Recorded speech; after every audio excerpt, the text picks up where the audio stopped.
All right, on with the tour.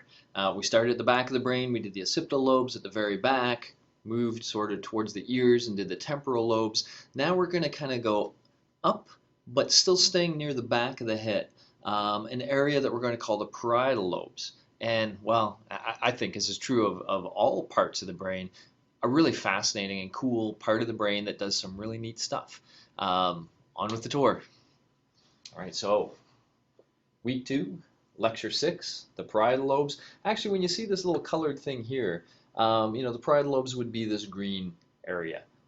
Just so we have our geography straight. You're going to see that, sometimes the way the size of these things is represented changes. And you'll actually see that going right from here, where I say the green is the parietal lobe. I think this is a pretty accurate representation. This would be what we're going to call the frontal lobes, and you see how much of it there is. And the parietal lobes just sort of along the back. Compared to this diagram where the parietal lobe seems to be a lot more forward. But artistic license, I guess. But by now, of course, this should start to feel very familiar to you. You're getting to know the brain quite well. Brain stem, cerebellum, occipital lobe at the back, temporal lobe under the ears. And so, yeah, now we're up here in the parietal lobe.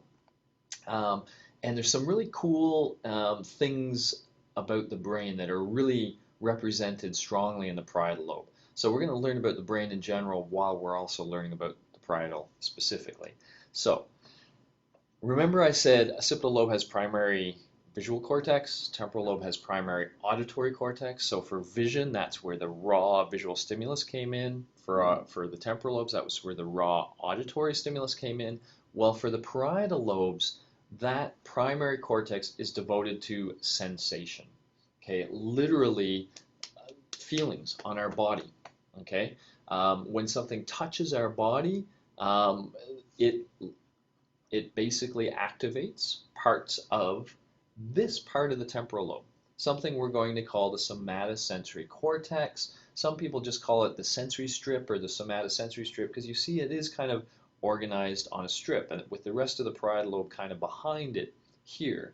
You also see that it's right adjacent to another strip of cortex we're going to call the motor strip. Let me get back to the motor strip for a second because even though the motor strip is actually part of the frontal lobes, these things share so much in common that it makes sense to talk a little bit about them together. But let's start with the green area, somatosensory cortex right here. And again, as I said, what it's doing is receiving input from the body. And in fact, you can find out exactly what part of the body relates to what part of this cortex by measuring electrical activity. So you can literally, and of course they typically did this in animal brains initially, you can put probes in the brain and then you can stimulate parts of the body. And when you stimulate a part of the body related to that specific part of the brain, you will see an electrical signal. And so by moving the probe around and touching different parts of the body, you can essentially map this somatosensory cortex and find out exactly what parts react to what parts of the body. When you do that, this is what you find. And there's a couple of interesting things. So first of all, we have this weird cross wiring going on. The left side of the brain responds to sensations on the right side of the body, and vice versa. The right side to sensations on the left side of the body. So there's a little bit of what we sometimes call contralateral wiring, a cross wiring. Why? I've never heard a good explanation. I don't know, but that's how it is. But what we also see is that the amount of brain tissue devoted to a given part of our body does not depend on the size of that part of the body, but rather on its importance in terms of sensory input. Okay, so you'll notice, for example, that our facial areas are very strongly represented, as are our hands. Our hands are what we use primarily to touch and feel things, right? There's a lot of sensory cortex, a lot of brain devoted to your hand, which gives you a very high detailed, if you want, high resolution sensory experience with things you touch with your hand. If you want to really get a sense of the opposite of this, well, do the following things. First of all, let's do it with your lip, because notice there's a lot of lips here. Pinch your lip really hard. Most of us won't even pinch our lips really hard because if you pinch it too hard, it starts to hurt, right? And you don't want to pinch it too hard so that it starts to hurt. Now do the same thing with your elbow. Pinch your elbow. You can pinch your elbow as hard as you want. You don't feel a thing when you pinch your elbow. It turns out there's really no sensory cortex devoted to your elbow. And you know, that makes sense when you think of it, because what do we do with our elbows? We sit on them, we put a lot of weight on them. And so we don't really want pain, we don't really want sensitivity in the elbows, but we want sensitivity in the lips, we want it in the hands, etc. And so you see that the amount of cortical tissue reflects that, how important that body part is for sensory input.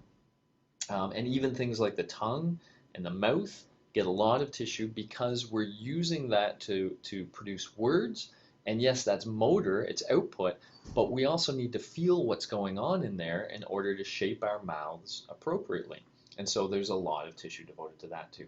So kind of cool. And yeah, there's some tissue devoted to your genitals as well. Turns out we like sensory input from those regions. In fact, sometimes, by the way, this is represented in this kind of form by something called the sensory homunculus. So this is just basically an artist's rendition of what we would look like if our outer bodies were proportioned according to how much brain tissue is devoted to them. And so you see the big lips and mouth and the big hands.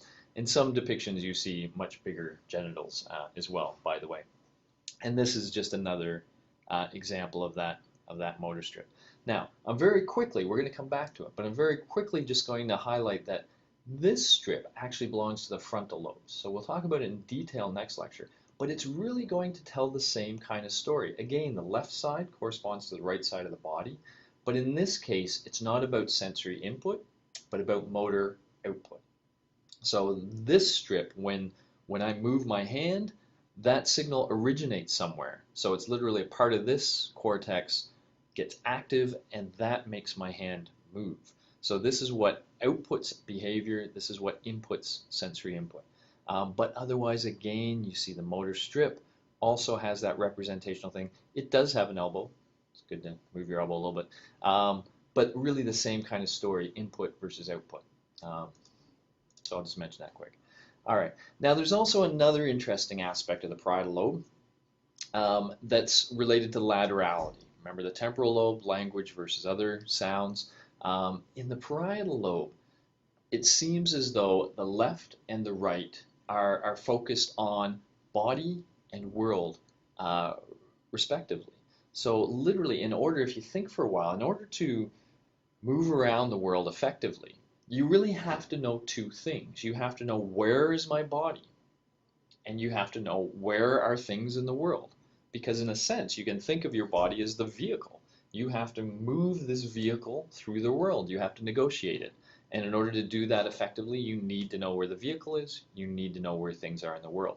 And it kind of seems as though the brain is lateralized in accord with that. Let me give you a couple of examples. This, once again, is Oliver Sacks, the neuropsychologist. And once again, in his book, The Man Who Mistook His Wife for a Hat, he's got a different story about a woman who's lost her ability to sense something we call proprioception. What's proprioception? It's this weird sixth sense, as it were, that we have about where parts of our body are at any given moment. So, think for a second, just sit where you are, relax. And now let me ask you the following question.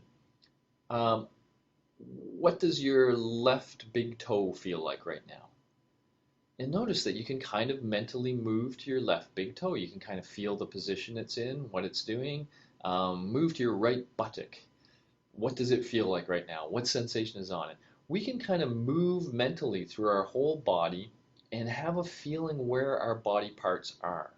And again, we really take that for granted, but it can get really odd when you lose that. So in the story Oliver Sacks tells, he tells of a patient who woke up in the middle of the night, and to her horror, there was a human leg in bed with her.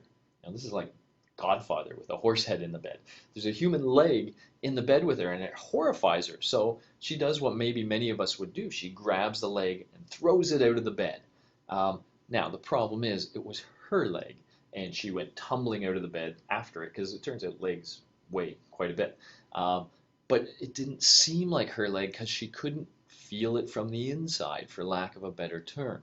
That sounds really weird to us, but really you've probably experienced it. If you're like most people, you've fallen asleep sometime with your hand over your head like this. So you're asleep. All the blood drains out of your arm. When that happens, you might wake up and you might see this hand, and it might freak you out at first because it doesn't seem like it's your hand. Because when the blood all drains, you become like that patient. You can't feel this from the inside. And so it freaks you out, like, what the heck? Where did that come from? Same idea. It's not my hand. But most of us realize, oh, that is our hand. And you've probably also had the feeling of grabbing that hand and lifting it up and moving it somewhere. And it feels like this heavy ton of stuff that you tend to drop. That's what life would feel like without proprioception. And that's what the left part of the parietal lobe seems to deal with, handling where our body is all the time, sensing, more sensing than moving, of course, because that'll be frontal, but sensing where the parts of our body are all the time. That seems to be the left. The right seems more focused on the world, the outer world, what's out there. And in fact, there's some interesting, odd cases of what happens when the right parietal lobe is damaged. So when the left is damaged, you lose proprioception. When the right is damaged, it seems as though people lose the ability to sense the world properly. Specifically, they show something called unilateral visual neglect.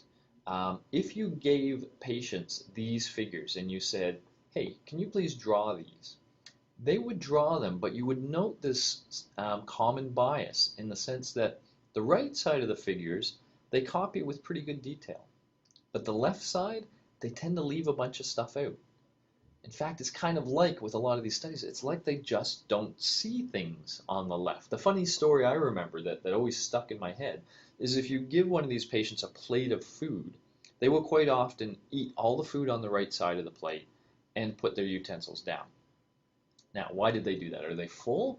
Well, it turns out if you just spin the plate, they will go, oh, and then they will eat the rest of their food. So they weren't really full. It's just kind of like, and they're not blind to the left side, but we talk about it as an attentional phenomenon. It's just like they never attend to it and they don't kind of notice it's there.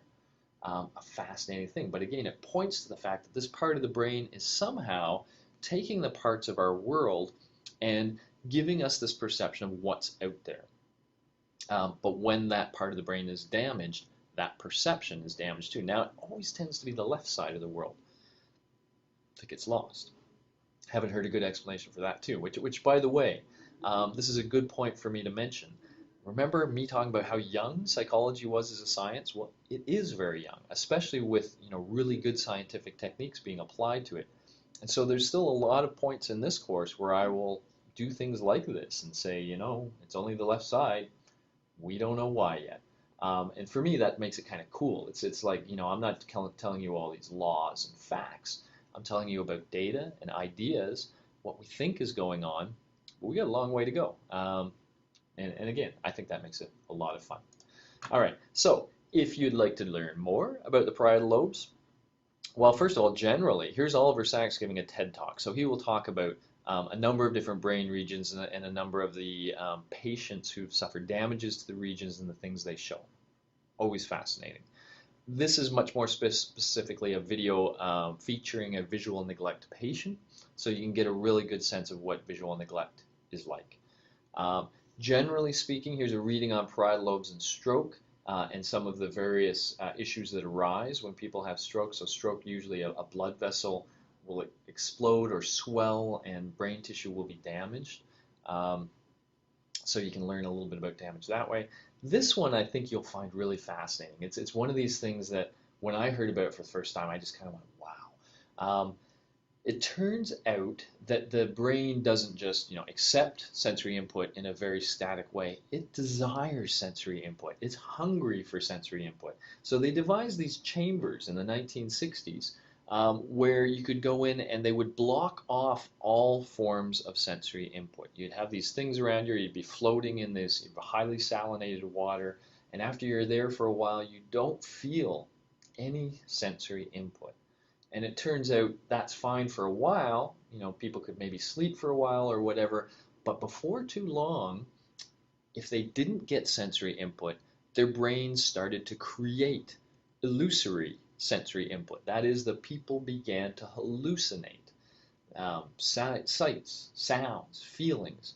And people generally cannot stay in these chambers very long because they start to go a little crazy. Our brain is hungry for input, and if we don't feed it, it makes its own, which is really kind of cool, weird. There was a movie called Altered States. It's a fanciful movie. I'm not suggesting it's scientifically correct at all. It's not. But if this sensory deprivation thing is fascinating for you, check out that Altered States movie. But in the meantime, read that, and that'll get you going. Okay, good. That's the parietal lobe. From here, we go to what's perhaps the most important lobe in the brain, at least the one that makes us most human, I would say, the frontal lobe. I will see you there. Follow me.